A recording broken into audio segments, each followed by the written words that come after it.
Stop right there. Yeah, you. If you like all things entertainment, current events, or Hollywood, then look no further. Creator to Creators, hosted by director Meoshabean of Horror Noir, interviews filmmakers and creatives from around the world. Join in on the fun, guest celebrities, and informative information to have as a creator. Hit subscribe and stay connected to Creator to Creators.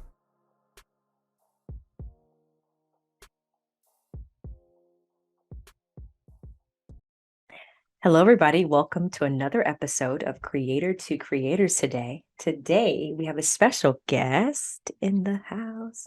Hi, Julia White. Hello, Julia. How are you, darling? I'm good. Just back from some spooky Halloween shopping. Ooh, that's exciting. Are you excited for Halloween?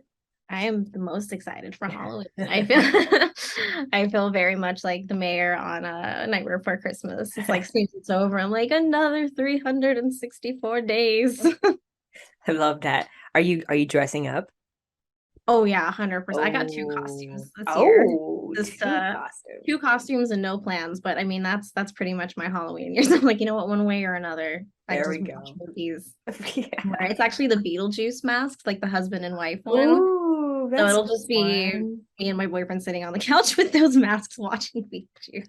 You have to take a picture to post that. You're just like, this is our Halloween. You guys had a full outfit. 100%. Love it. I love it. So I know how amazing and uber talented you are. That's why I'm just so happy to talk to you on the show. And I mean, the show's talks about, like, we talk to creatives around the world, and you are an amazing creator. So for those who don't know you, please, I could start from the beginning. Like, how did you like get into it, and like what was your childhood like when you were growing up? Yeah, so I my childhood definitely influenced a lot of it. My mom was actually a producer and still is producing, and she just kind of did everything. She just had that like go getter, I'm gonna do it on my own spirit. So she actually ran a little production company on the back of her house. So I was just always around people, drawing up storyboards and kind of creating and workshopping. So that was something that I always wanted to do. And yeah, I think that was also one of the things that made me not really think twice about it being a woman, because that she just kind of did it. And I was like, yeah, I guess this is just a thing that we all do, and let's go for it. So that shaped a lot of it. That go-getters mentality. I love it. Love Yeah, and that. I just also watched an incredible amount of movies and TV being an only child. I think that's such a common thing. Like you create your own friends, in all those different films. And so, yeah, I just wanted to keep doing that, but get paid for it. There we go. Even better. Like, I think it's so cool when you can get paid to do what you love to do.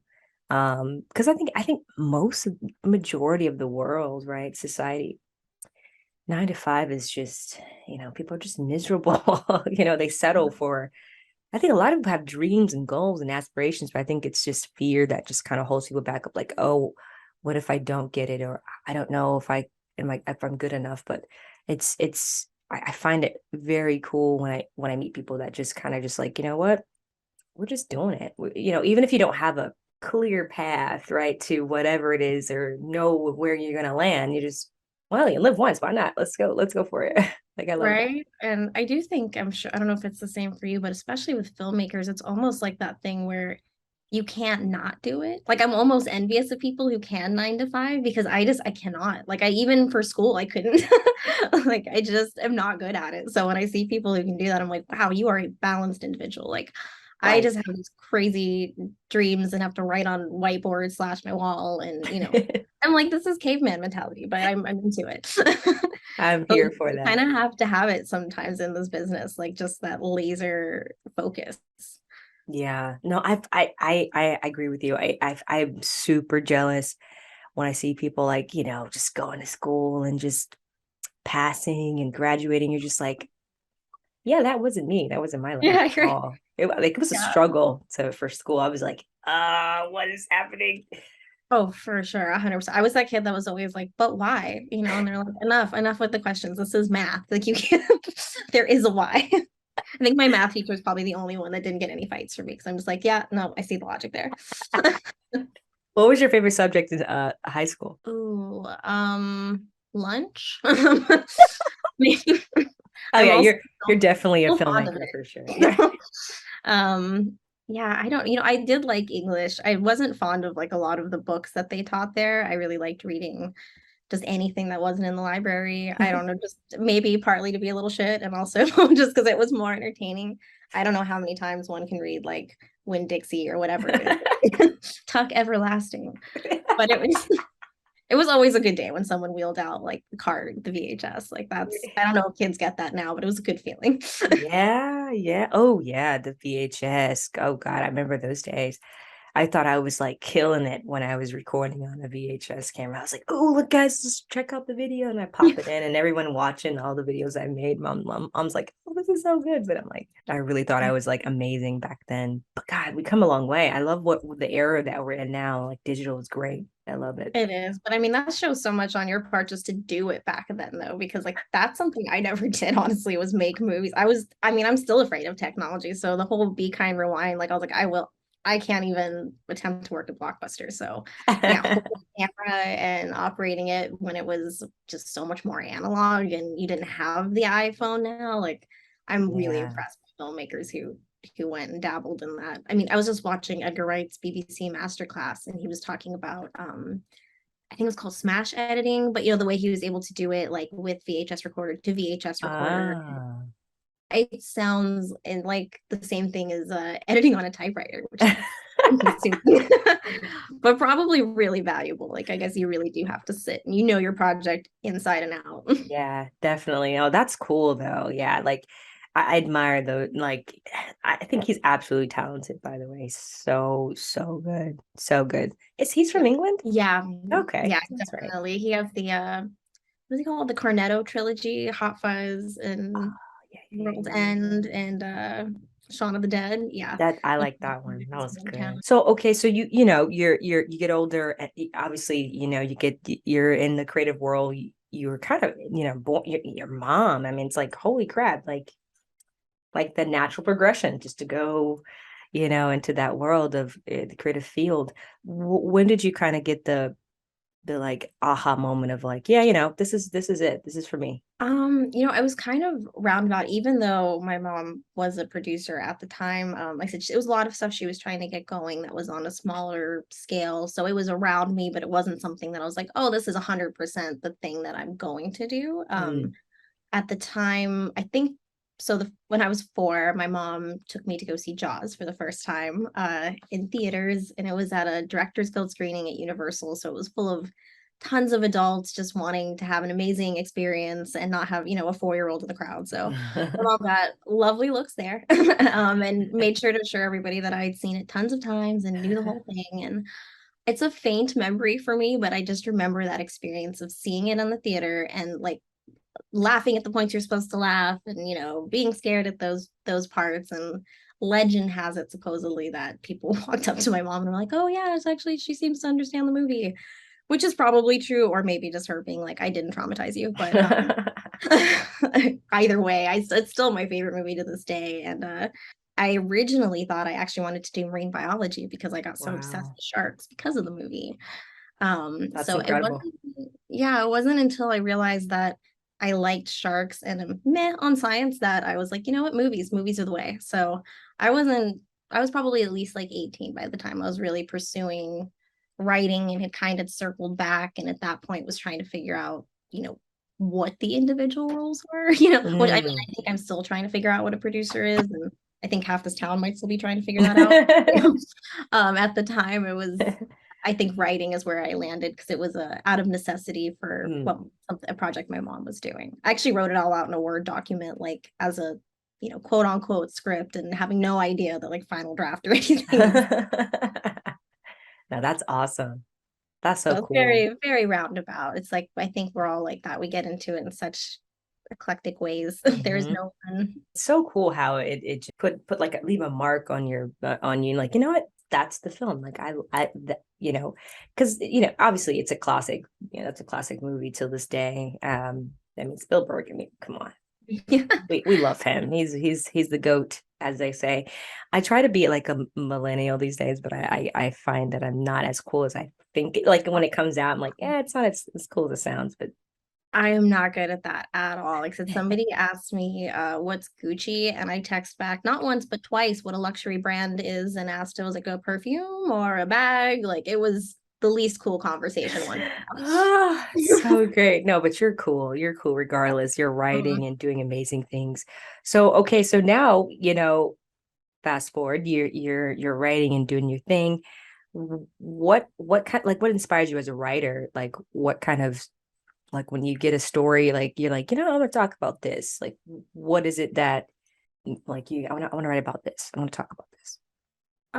Usually I didn't start seeing a pattern until looking back at some of my scripts, but they're usually kind of about grief and death in a way and Mm. accepting it. And I'm not very good at being particularly serious. So I usually inject some level of comedy into it. Plus, having been through several funerals myself, and just Mm. there's a lot of kind of family tragedy early on in the years. And so it was something that I just didn't really have the words for back then. And as I got older and started writing and being able to put it into narratives, it became really healing to, watch other characters kind of go through grief successfully or unsuccessfully, Yeah. which was me back then to a degree.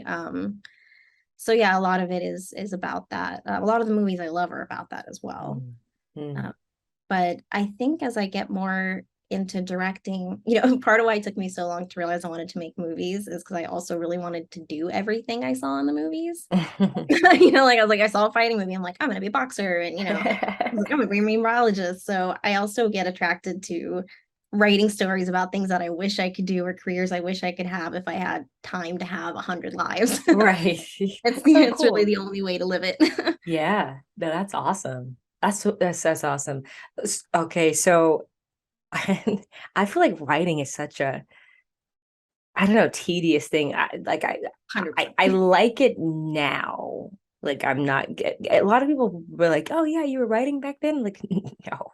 Like like I commend writers. I commend you. Like, I bow down to you because it's such discipline to like sit there and just let it just flow or whatever, that just keep typing. Espresso, a little bit of Yeah. scotch. Oh, that's uh, interesting. yeah, Ah, you little insomnia, you get like an interesting first draft ah. you can work from. I gotta thank you. What a great tip. Thanks. Thank you. 99% of writing, at least that's what I've been told or tell myself. I didn't realize you didn't write earlier stuff though. When did you actually start writing? So it's so funny. I was terrified of writing. So I would have these like ideas, and I'm just like, that'll be interesting to see. So I'd get some friends who could write or something, or just kind of, I would do the storyboard myself, but I would be like, okay, I want this to happen. So how do I put that to the like, can you do this? Because like I don't know. And I think for me, it was like, I think it stems from like school, and I was terrified of English and writing and all that, even in high school. So it took me a minute to get to it, and then I finally. It's so funny. There was this. So I did a little writing here and there, but nothing too crazy. And I just kind of stuffed them away, and then I got I got into it maybe roughly 6 years ago, possibly. There was a group that contacted me during pandemic, the and they were like, "Hey, we're looking for another writer to be part of the group, and we want you. We've been taught we someone referred you to us." And I was like, "What?" I was thinking to myself, but in that time, I was like, you know what? I want to do something that scares me. So like really take it seriously. And then I'm learning for the pros. These guys are like doing television writing, and they've done like all kind of like films and series. And I'm like, I can learn. Like the perfect timing was like God was like, all right, you're gonna write something. So I learned so much during that time. So That's amazing. And I mean, yeah. I think you've just always had that inherent sense of story. And I think that's what freaks people out about writing and directing is that feeling that the technical isn't there yet, so they can't start in. Yeah. But if you have that inherent sense of story, like you have like storyboarding or, all the anything that us creators have, I think at least writing can be taught. There are softwares for it. There are things that make it less scary. Like even for me, realizing that I wasn't my own DP, I was like, oh, I get it now. So it's just things like that. It's just exciting to hear people take those leaps and have mentors actually help them, because without it, it can definitely be like a bit daunting for sure. For I sure. think there's just this like screenwriting Twitter has definitely made, I don't know, writing, and it's not that it's not rocket science. It's definitely really hard and tedious and lonely, but there's something about, I don't know, the culture, especially with screenwriting Twitter, that I think they make it feel so much more impossible than it is. Like everyone has to know how to do the slug lines immediately, or you won't be read, or we can't see, we see, and like all of those rules are fine and there for a reason. But hey guys, it's filmmaker Meoshabean. MVB Films partnered with Gore Culture, your first stop for all things horror-related content. I'm doing a 6-episode of real-life horror crime stories on the platform called It's Evil, Real Alabama Cases. Premieres exclusively on goreculture.com, September 6th, 2022. That's the only way to listen. Follow goreculture.com, your preferred source for the latest thriller, sci-fi, horror films, news, scary videos, trailers, and much more. See you there. But I think you can read somebody's script written in crayon and know if they can tell a story, and then, you know, teach them a software from there. Absolutely. I don't think there's a format. Honestly, I'm such a rebel when it comes to you know, when even when at film school, like I was you know, you're taught a certain way, and they're like, this is it, and this is how it's going to be, and yada yada yada. And I'm just like, but why? Like, Exactly. but like, I don't want to do it that way. Like, I don't see it that, like, I like to challenge that. Like, I want to do it the unconventional way, that and still come out with a good product. And Especially as a director too, right? Because like yeah. you always wrote to direct your own things. Mm-hmm. Right, or did you write for like contests and things like that? Well, a few, but mainly just to direct. Yeah. I Yeah. like writing those scripts a lot more, because Oh, it's, you know, yeah. it's the contest ones that I find you do run into needing some more, you know, like you want to make sure it's formatted a certain way. Basically, just like the most easy read possible when you know you've got someone reading, you know, hundreds and hundreds of scripts beforehand. So you start kind of factoring that stuff in. I love writing for yourself, because you know your stage direction. You're like, I don't care if I did put a comma here. Right. Look, I've read so many scripts from so many different people, and who writers and writer directors, and I'm just like, wow, everyone has a different format. I mean, obviously there's you know, there's that format of like the structure of what it would look like, a script would look like, yeah. But like, I mean, like just how people write. Like, one guy, I don't want to say his name, but he's a fantastic writer. He's so descriptive. I'm like, holy crap, I have to get more like that. That is like, I felt like I was being like made love to as I was reading his story. I was like, this guy is really descriptive. I love it. And I just kind of take bits and pieces from people. I'm like, that's good. I'm not as descriptive as that, but I do like, I like that though. That was, yeah. Nice to read, though. People like that I feel like would be great at writing novels, whereas I feel like I'm an okay screenwriter but would not even pretend to write a novel. It's like You never know. that is some serious writing dedication. Like I love in scripts you're like, and then they went into the office and they did not describe how the light hit their face or how the dust slightly settled on the window. So I want to read about it, but like, don't ask me for it. Ask me. I love it. I love it. Is there anyone on your bucket list that you would like your dream person that you like to work with, and say, you know what, that person, I want to work with that person, get into my project? Man. The ghost of Joss Whedon. I feel like I have to keep changing my answers every 3 to 6 months. No, I think right now probably I want to say like Edgar Wright or James Gunn, because I just love a lot of their movies right now, and I feel like we have the exact same sense of humor. But if I could pick one person, I feel like it has to be Steven Spielberg, because he's like alive right now, and I mean, like, that'd be insane just to and he's one of those people too that you hear all these stories about movies that he didn't even produce, and someone's like, oh yeah, and then I asked Steven and he just fixed the movie. You know, it's like he just has this insane brain, and I can't imagine having a chance to work with him on anything. Oh, That'd be, it'd be him. that would be such a full circle moment though for you. Be like, oh my God. Right? I'm like, I'm obsessed with the movie that gave you PTSD. Thank you. That's my favorite story about him, is that he just like went to the orca on the lot and just sat there and was like, oh my God. Just like his own little war story. Oh my God. Yeah, that's I great. can imagine like the shark not working. Oh, The shark's not working. We actually had a very tiny, silly version of that on our set where we had we're sponsored by dildos, actually, our short film. And really? yeah. And it is a ridiculous looking dildo in the best way. Like it goes, you know, and yeah, it's great. So the dildo sent us over some hero Hilarious. dildo. And we threw it a couple times because there's a moment where, you know, as it happens, of course, someone's pointing a dildo at somebody and someone else points a gun at them. And so naturally they dildo loses and throw it. And we threw the dildo so many times that it stopped working. And so we're like, the dildo's not working. The dildo's not working. I was like, this is my job moment.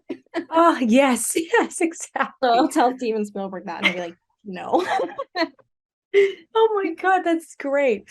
Oh, you have to, whenever you have the behind the scenes, you have to put that in. Like if you have that, please put that in. That is so great. Oh, that's so good. We do That'll be a meme.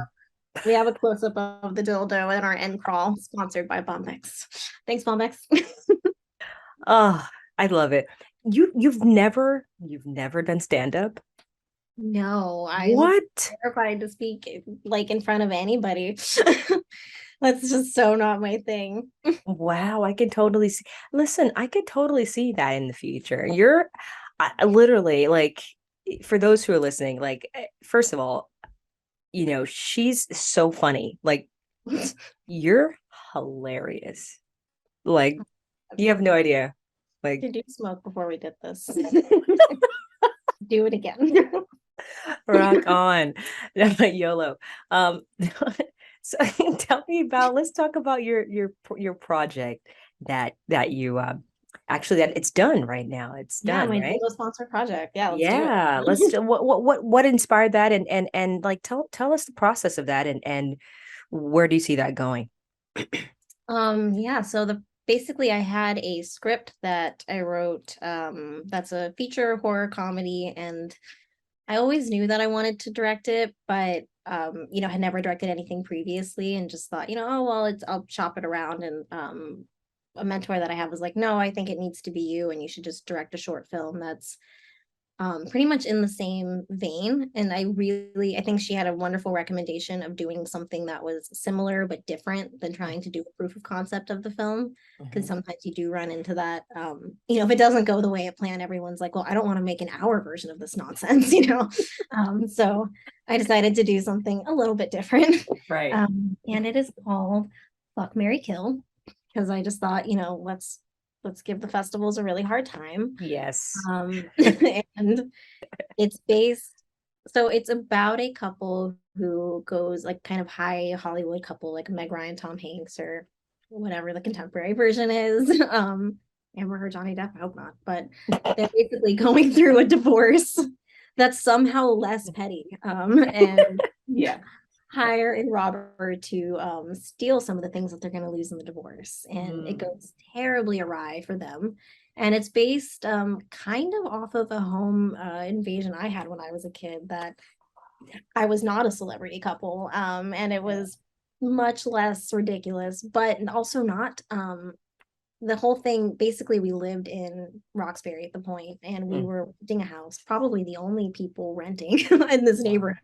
Wow. And so we were not doing well financially. And this robber, I guess, had cased out everything and was just really bad at his job. Because, like, could have picked anyone else. And my mom at the time was actually on the phone with a credit card company and was like, yeah, we're not going to make that. And, like, in comes the robber. He's like, give me your money. And we're like, what money? Which was just hilarious in hindsight, because I was like, dude, you're in LA. Come on, do better. But, yeah, it's like actually, she hadn't she had like just changed had the assistant change the safe, and so she didn't know the passcode, and this was like back in the early 2000s, so she's like handing him this like phone book, like, here, you can figure it out. And I was away from them at that point, but she's basically like, yeah, by the time he was out, he's like, get me away from these crazy people. And we're like, okay, so he's like, I'm out of this house, I didn't plan well, like this is just not go my way.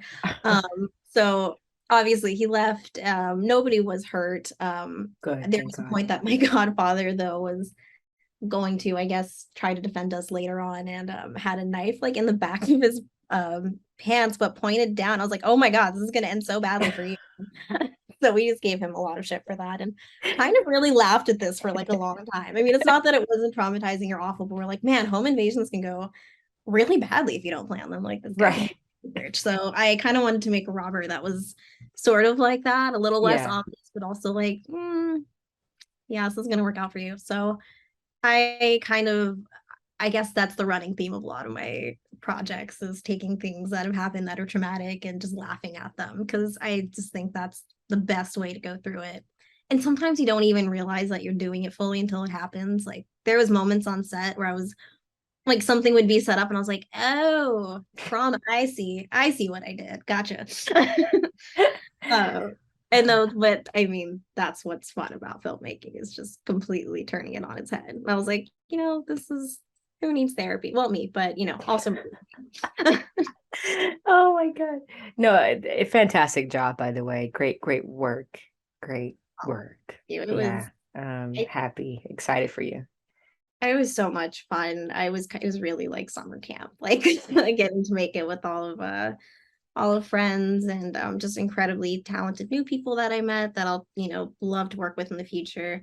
That was my favorite part about all of this, is just meeting some like really amazing people and going like, oh, this is the team, like I want to work with them forever. So yeah, that was great. I love it when it's like a great team and it's a great vibe and everybody's just there to just like have a good time and work and do their job. Love those sets for sure. Mostly women, actually. We had like, I think it was 75%. Once I realized I was gonna do the thing and be the one to hire everyone, I was like, oh, it's gonna be ladies, all the ladies. Yes. So we had a female DP, Marcela Beatriz Mendez, who was amazing. She's like this tiny powerhouse.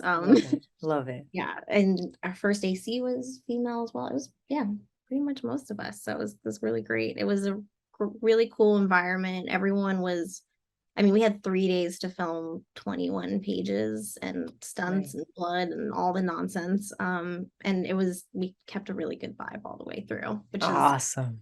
Just not something you can say for every set. So I was like, you know what? I'll take the win. Yeah, congratulations on that. I mean, I'm excited for you and for people to see this. When do you think it'll be? Well, I'm actually, South by deadline is the 18th. So we're gonna be submitting to South by. And so yeah, it better be done by the 18th. I tell myself every day. So hopefully then. But I think being released to the public, in whatever form that's going to be, it would probably be in like November. We're still trying to figure out exactly the best way. But we did submit to Slam Dance and South by, which I think are just so much. There's such great festivals for like our kind of genres that we do. Not that I don't love Sundance. I don't know how much Sundance would love me, but I think I'd be in good company in those places. So definitely. Oh, I'm so excited for you. I'm so happy. Well, congratulations on that. I like to ask every guest, loyalty or respect, which one would you choose and why? I would go respect, because I think loyalty should come from a place of respect, not, loyalty can come from fear and a lot of other things, which I wouldn't want. But I would say self-respect first and foremost, and then respect for me, and then hopefully loyalty follows. I like it. RESPCT. I'm kidding. Yeah, exactly. Where can where can people find you online so they can follow all the amazing things that you have coming down the pipeline? Oh man, let me look that up, because I am barely online. Honestly, I am such a lurker online. I like never post. I think I posted the first thing in like 6 months yesterday, and it was just, has anybody else seen Chainsaw Man? Because it's amazing, and I Everyone's been talking about it. I gotta watch that too. Yeah. It's basically like John Wick in his final form. Like Oh that's, wow. Okay. or what I assume it is. Nice. What am I? I'm Julia White 777. Hey, it's a great number too. I love 7. 7's a good number. Thank you so much for coming on. It was a pleasure talking to you. Thank you so much for having time for us. It's always a wonderful seeing you. Yeah, keep killing it, girl.